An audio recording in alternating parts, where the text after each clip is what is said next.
Om Namo Bhagavate Ram Krishnaya. Salutations to Bhagavan Ram Krishna. In the Bhagavad Gita, Sri Krishna says, Yajnanam Japa Yajñosmi. Amongst all the sacrifices, I am the sacrifice called Japa. Japa, repetition of a mantra. I'll use the Sanskrit pronunciation of mantra instead of mantra, as people are generally used to. So, repetition of the mantra is found in all religions, all cultures, everywhere. It is a tested method to realize truth. What we'll do is we'll start with some of the things that I had already pointed out in the first and second and third class. So I would like you all to sit down straight. Okay. Feel your body as if it's a part of the earth. It's rooted in the earth. Keep your eyes half closed, please.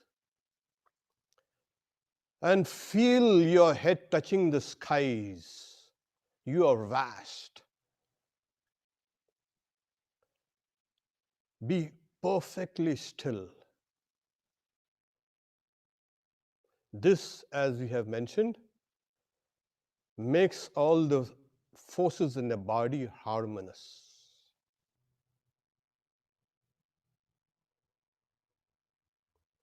Close your eyes, please. And feel the sensations of touch on the body.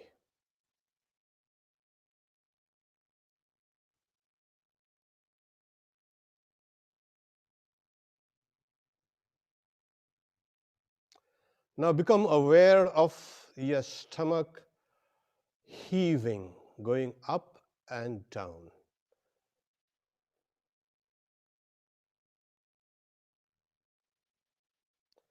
Just become aware of the diaphragm and the stomach going up and down.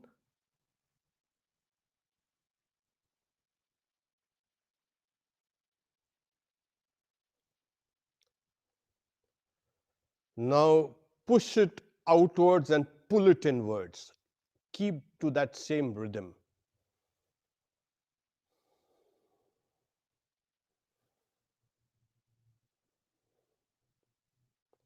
Push your navel outwards and then pull it inwards.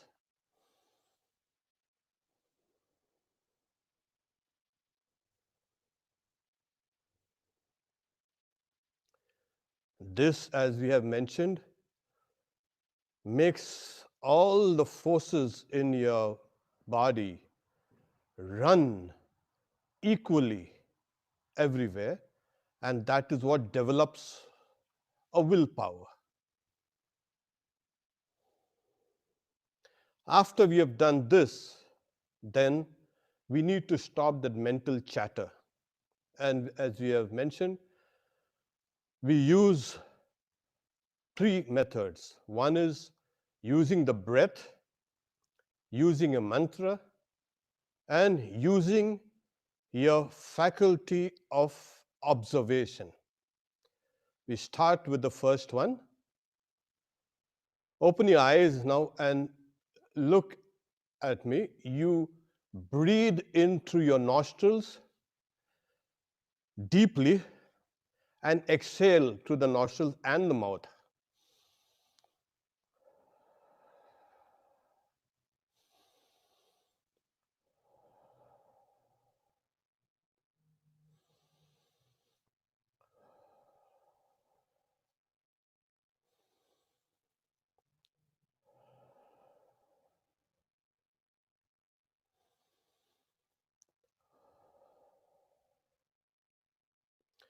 This was the first method. The second method to stop mental chatter was take a mantra and repeat it. We had given Om Namah Shivaya. Today's subject matter will be the power of the mantras, and we will look at it in an extended way. The third is, as we have mentioned, look at the screen of your mind and see all those thoughts, that mental chatter on the screen. And now push that screen far away from you, as far as you can, and feel you are bigger than the screen. This is the third way to stop mental chatter. Try any one of these three things, please, for a couple of minutes.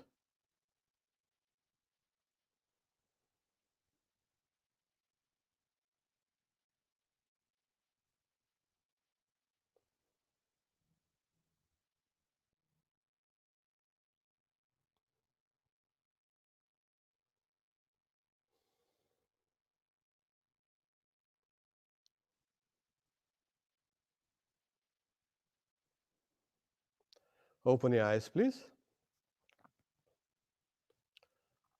We will be in this fourth class. We're speaking of the power of the mantras. The mantra is a short mystic syllable, and it has a mystical power embedded in it in a seed form. Holy Mother says, Japat Siddhi, one attains perfection through japa. And the general idea of a mantra is manana trayate iti mantra, that on which when one contemplates upon protects one or saves one. So the mantra, that mystic syllable there, is your protective power. It is the power of God. It is the name of God, is the power of God there. And in that mantra, the power of the whole universe lies hidden, as it were, in a seed. This is the seed of liberation. This is the seed of knowledge. This is the seed of devotion. This is the seed of everything. And in a way, this is the seed of your personality, and this is also the seed of the universe. Yes, those who have been initiated with a mantra, I consider them to be very fortunate. The advantage with the mantra is it is easy, and it is, you can say, open for everyone. Everyone is eligible to repeat. There is no distinction there. So, but there's a methodology which we will see today. To give you the background of the mantra, there is in this universe outside, which can be perceived, matter, of course, material. Yes, tangible material all over the world.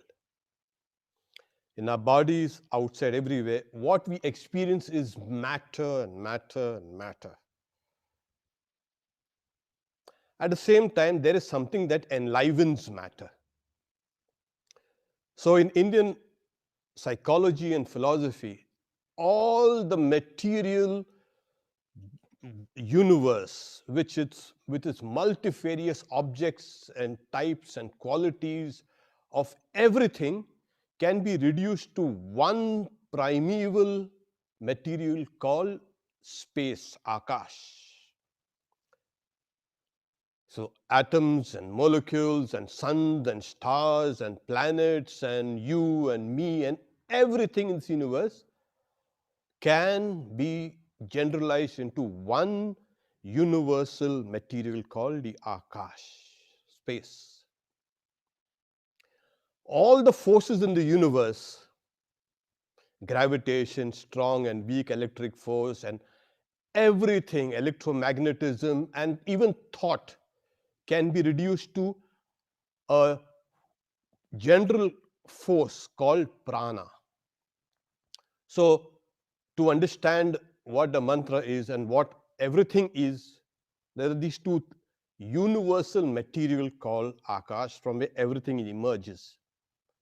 And it emerges by the action of prana. Swami Vivekananda says, prana, as it were, the beginning of creation, hits blows, and in that sleeping ocean of material, akash, comes all these forms. The whole universe emerges from there. Today we know matter is energy and energy is matter. So this prana and akash, discovered thousands and thousands of years ago, echo what is now kind of known through science. So whatever you see and feel and touch and think and do, everything is nothing but a combination of force and matter. Everything in this universe. While science stops here on the level of the quantum world, a seething mass of energy, Indian psychology and philosophy, or metaphysics, whatever you like to say, pushes further. It's saying, what is the source of this akash and prana? And they find something called the universal mind, mahat. So the universal mind splits, as it were, and forms what is called the universal force, prana, and the universal material. So what is there in the world outside, in the furthest reaches of the universe, it's all force and matter, and this has emerged from the cosmic mind. What you are within you, you also feel you're a body and something that enlivens, respiration and metabolism and all these things. These are the pranas. Thought also is there within you. That is the mind. So we are a combination of a mind that splits into the various forces, and that splits into the various materials of this universe. As the universe outside is a combination of mind and forces and matter, so are you a combination of mind and forces and matter. I think this is clear. I think it's clear. So we just come down to these three things. What is a mantra? A mantra is a combination of mind and forces and matter. Let's look at it from a different way. There are two things in this universe: force and matter and mind. So what is called nama and rupa. Nama is a name, rupa is a form. Everything in the universe has name and form. Well, it's not name and form, it's a dead thing. There's a meaning also to that. Every object has a meaning. That's why in Indian, you can say languages, objects are called padartha, the word meaning. Name is prana, form is akash, and the meaning is mind, mahat, the cosmic mind which splits into individual minds, the cosmic akash which transforms itself in this universe which is within all of us, and this cosmic forces called prana and akash are there everywhere. So the mantra, you, the universe, is all made of a similar structure. While you're doing a japa, you are connected with the universe. So this is the science of mantra. You are taking something that is extremely, extremely, extremely powerful. What do we need to do? But people have been saying, oh, we have been doing mantra for so long and so long, and nothing seems to be happening. Well, we'll practice it. And if we have enough time, I think we can do a little more practice, maybe 2 times.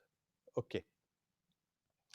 Now, I want you to half close your eyes. We'll do this is a kind of a rehearsal to that. Half close your eyes, please. And those who have already been initiated, they can use their own mantra, or you can use this mantra which I am uh, telling you here. It's Om Aing Ramakrishnaya Namaha. Om Aing Ramakrishnaya Namaha. Now let's chant it inaudibly.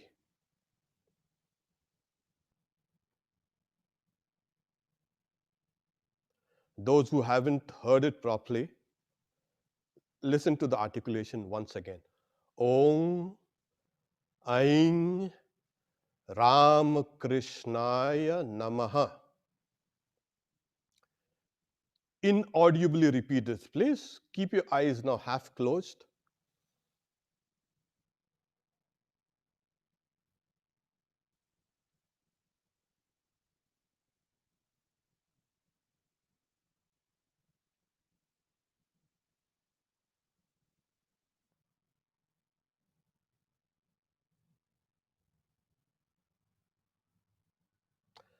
Open your eyes, please. This is the first stage in the mantra japa. Generally, people use a rosary or they count on their fingers. What is the use of this? What is God pleased if you count a little more? God is not pleased or anything like that. There are instructions, you do a minimum of 108 and multiples of 108. But the idea is most of this motor nerves run to their arms and in their fingers. In the old days, people used to knit, or sew, and that helped relieve stress. It used to calm the mind. Oh yeah, there's something called a hand-eye movement. So when we count here, there is something called the mind getting kind of calm. In advanced aspirants, it is a distraction, but for beginners, it is good if you can count. So we'll count 10 times this same mantra. Now count it on your fingers. Okay? Any finger can do, but do it like this.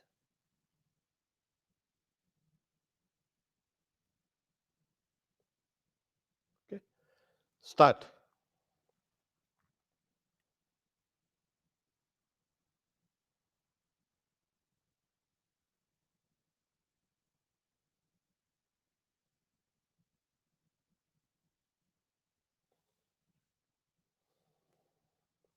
Okay. Open your eyes, please. Most people, they do japa like this. But we have been told to visualize the deity. So we are going to share a screen, the picture of Ramakrishna. Look at the picture for a while. Keep watching the picture for a while.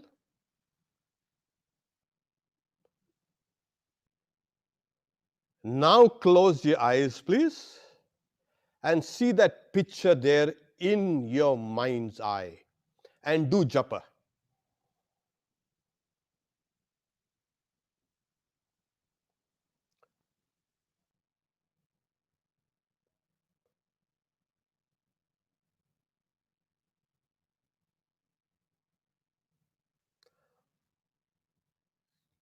Keep visualizing the form that you saw and keep on doing the mantra repetition.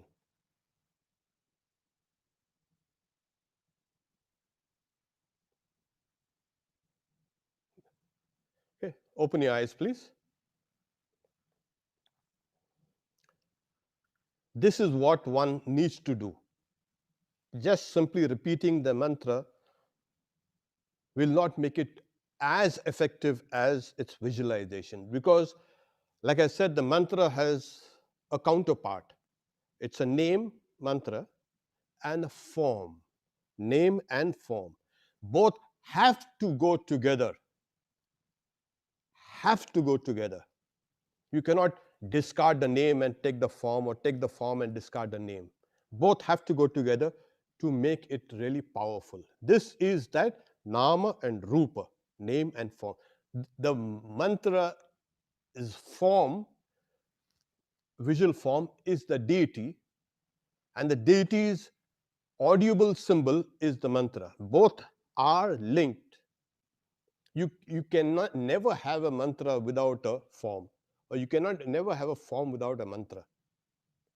Now, even this is not sufficient. There is another thing. There's nama, as I said, rupa, name and form, and meaning, the mind. That's the reason why we have been asked to think of its meaning, dwell on its meaning. Otherwise, yeah, you're going to get only half of that benefit of visualizing and repeating the mantra.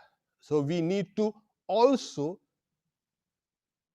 dwell on the meaning. I mean, it's asking for too much, but this is the proper method. Repeat the mantra, think or visualize the deity, and think of its meaning. Okay. Uh, we are not interested in doing thousands and thousands of japa, half-heartedly. Keep a steady pace. Do it slowly, but repeat the mantra, visualize the deity, and think of its meaning. What is the meaning? Nobody told us the meaning of the mantra. Well, it was told actually. You all forgot about it. The meaning is Om is that absolute universal reality. Whether you want to take it as, you can say, beyond names or forms or whatever, Om can be the reality beyond names and forms and within names and forms also. Om miti etadaksharam brahma. Then the seed mantra, the bija, as I said, the syllable that comes after Om is nothing but the complete, you can say, collection of all the names and forms found in this universe, the tangible names and forms. So one is that Om, which is diffused. Then the second mantra makes it less diffused. It's kind of tangible, it's coming into a kind of a form. And then the third word in the mantra, third or fourth, is now making it absolutely concrete in front of you. So something that was intangible, more diffused, comes more and more tangible and concrete in front of us. So it is the prana, the akash, and the cosmic mind. Just remember this. This is how. So what the other way is, this is the name of God. Take it like this. So remember, when you are repeating, you are invoking this whole universe in its subtle and gross forms.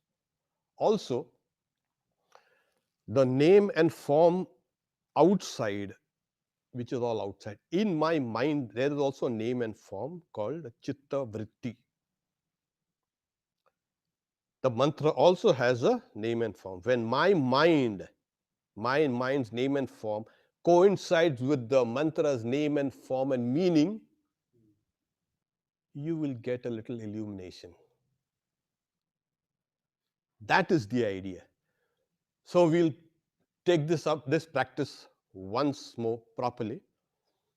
Now, when you close your eyes, feel that, look around that space around you. That same space is there within you. And when you repeat the mantra, it has to reverberate within you. You must be able to hear, and that mantra has to reverberate within you. Then it makes sense. Okay. Close your eyes, please. And if you want to count on your fingers, count. If you don't want to, don't count. Okay. Close your eyes and feel the insides as space. It's hollow and filled with space.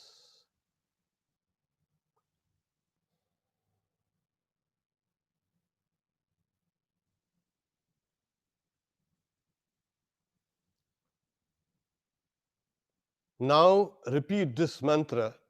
You will do it inaudibly. I will do it audibly. Om Aim Ramakrishnaya Namaha.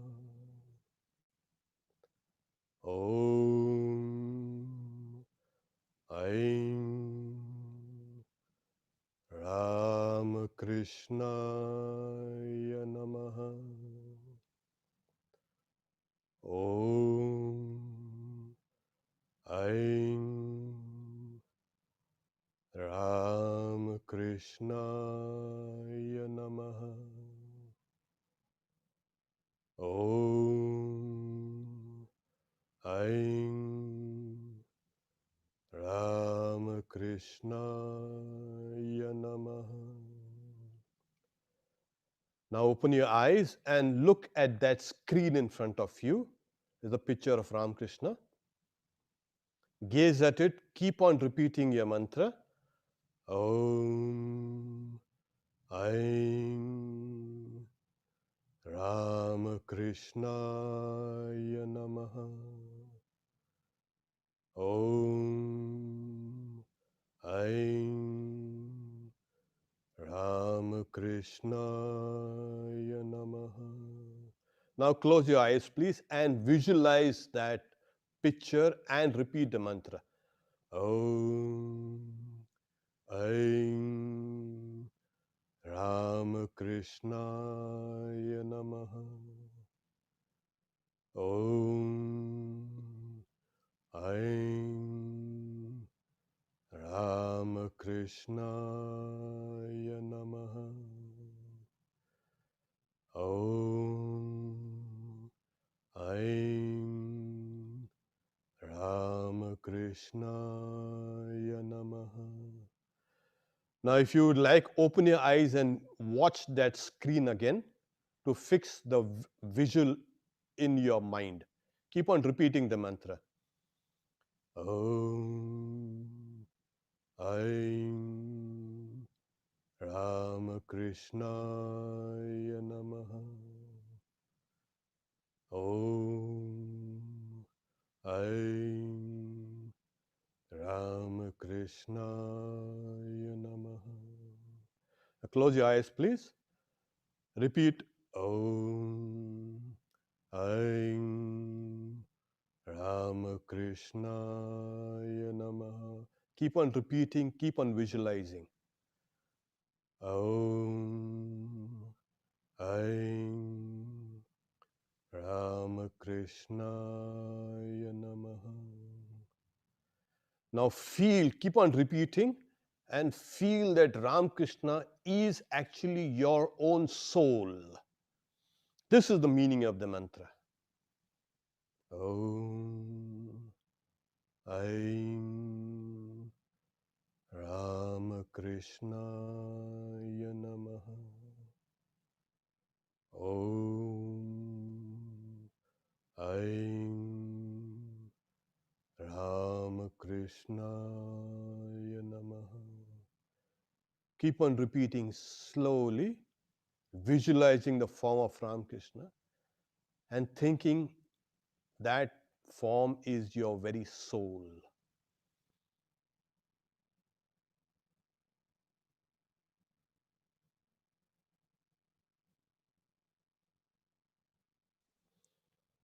Om. You can open your eyes, please.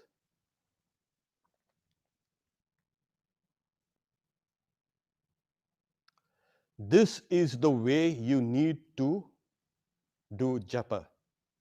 Those who have been doing repetition of a name, they can go straight to the visualization and the sound of the mantra and then take the meaning. Those who are not used to it, take it up stage by stage, one after another. There is also, as I said, the meaning of this. You need to dwell on that meaning, because that is the key. If you can love that name, you can love that form, you can love that meaning, it becomes even better. Then you don't need to be told, please do japa. You love that name and form and that knowledge, so you keep on doing it. Try to keep a kind of a constant flow throughout the day. When you're not engaged in anything specific, like a specific type of work or a concentration that needs all your attention, that's the time you stop it. But then it keeps on being repeated subconsciously. The conscious mind puts it in the subconscious, and there's a subconscious repetition. This is how we need to do. The next class on next Wednesday, will also speak on the second part of this power of mantra, because this is a very, very vast subject. I'll give you the gist of this. So it is a practice that will lead you to perfection. They say practice makes perfect. It is the way. In this age, in this Kali Yuga, repeating the name of God is the way. It is I would say, the only way. But simply repeating will not do. Repeating, visualization, and thinking of its meaning. The mind, the forces of prana, and all matter, akash. Name, form, and knowledge. Body, mind, and you can say the life forces, everything. This whole universe is there within that mantra. So you are becoming one with that mantra. There it is. So do you have any questions? We can. Yes, there is a question, and I'm about to unmute.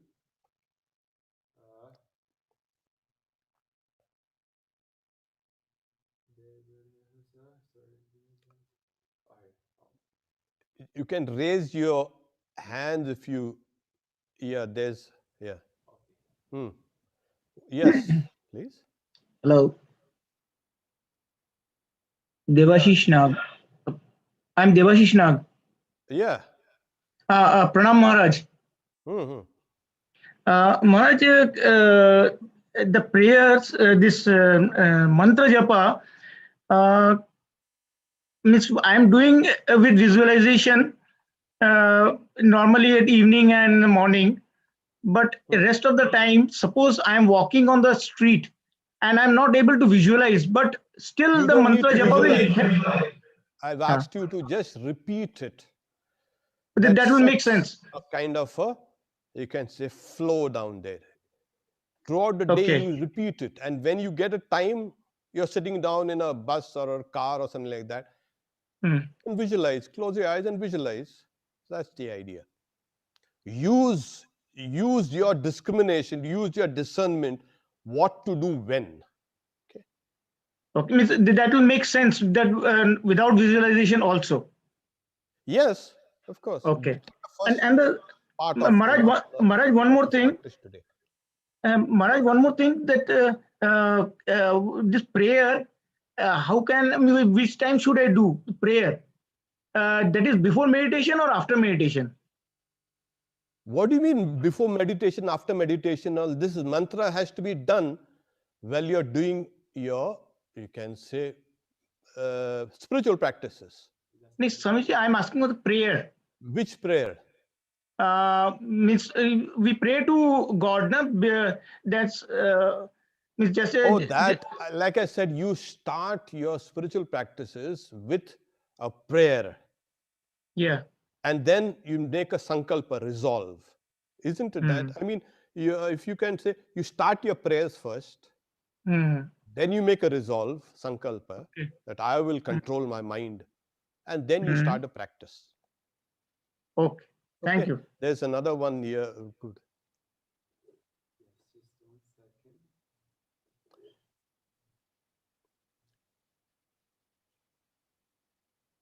Yeah. I just asked to mute. Now I have to wait for her to mute. Okay. Yeah, there's But she's unmuted. yeah, you're unmuted.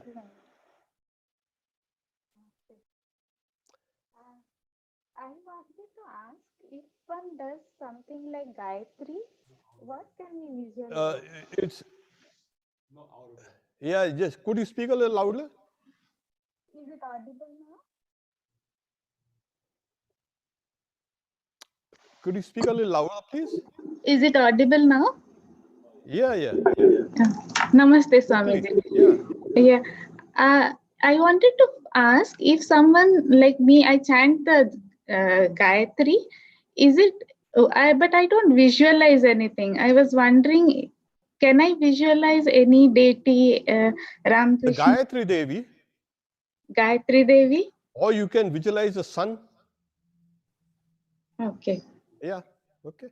I usually try to visualize Ramakrishna ji or Sai Baba, but no, I don't always visualize when I'm chanting it. You can visualize it because it will give your mantra more power. Okay. That's the idea. So use that time which you're using for repetition in a little more qualitative way. Okay. Got it. Yeah. Thank you. Yeah. Near the side here, there is on that. Good morning. Yeah. I have a question. Okay. Yeah, tell me. Yes, Swami. So when we are meditating, is this the way to remind ourselves the divine part that is within us, and it also to remind us that we are in this world, but we do not belong to this world? You see, I don't know what philosophy you are. They say, this world is you and you are this world. Okay. Okay. When we clear our vision, we will see this world as divine. Don't run away from the world. No, okay. Yes. Okay. So learn to look at it from a higher standpoint, a spiritual standpoint. Okay. That has been the problem of alienation. That has been the problem of conflict. That has been the cause of everything. I am separate from this world. Oh no, you are the subject, that is the object. Okay. But have the kind of spiritual outlook that no, this world is, and on the ultimate analysis, this world is the body of God. Why do you want to run away from the body of God? Yeah. Okay, where will you go then? Okay. So this mantra will help you change your perception about yourself, about the world. Okay. This really will make you embrace your real self and the real world. Now what we have, our conceptions of the world is all biased. You look at the world through a very deeper, you can say, lenses, and you will be able to know, yes, it's part of me, and I'm part of the world, and God is part of the whole thing. Okay. Thank you.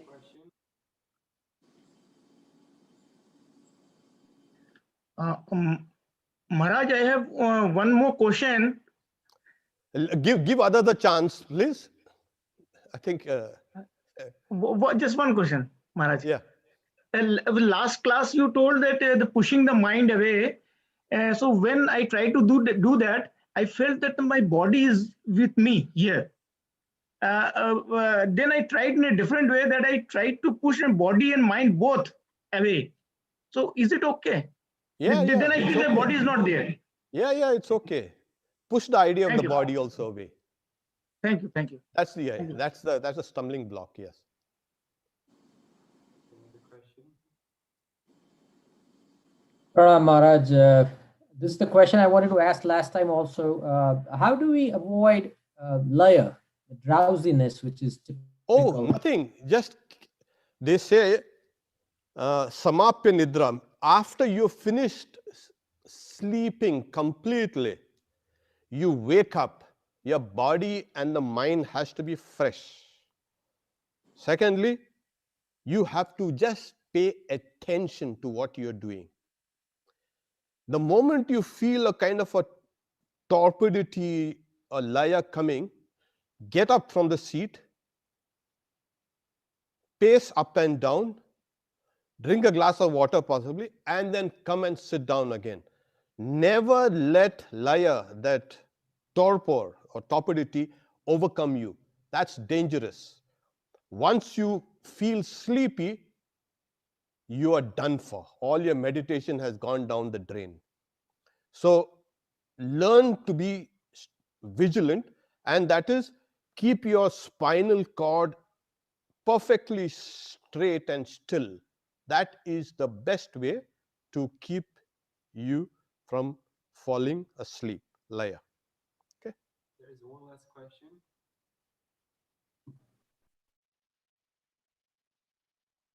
Yeah. We're just waiting for her. Anu, she's already unmuted, but she's not saying. Yeah, you are unmuted.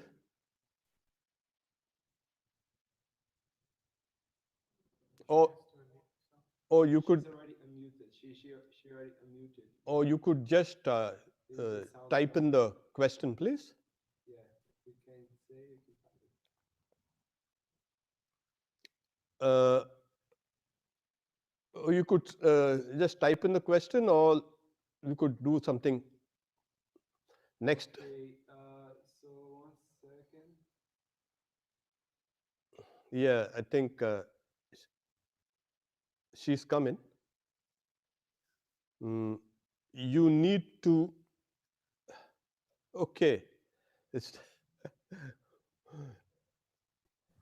Okay. yeah, Namaste, there's another Swamiji. question. Yeah.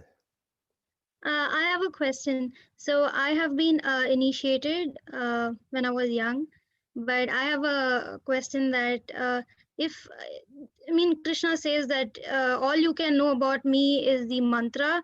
I will keep the rupa as secret. So it's like Who in told that you case, that? why they say that when you're initiated, you're not supposed to say the mantras outside, like as in out loud to others or stuff like Yeah, that. this is the general mantra that I said. Yes, that's a secret. That mantra which you are initiated with is a secret between Guru and you. Why is it secret? Because it is sacred. Things, Sri Ramakrishna said, Jata Gupta Tata Pukta. That is, that which is most dear, which is close to you, is the most powerful thing. You don't take things and keep on trumpeting all over the world. That reduces the power. So that which is held fondly within you is more powerful. That's the reason why I say don't, because other people with different personalities have different mantras. So you don't have to impose your mantra on them. Today I have used something which is the general mantra which is used in Sri Ramakrishna's worship.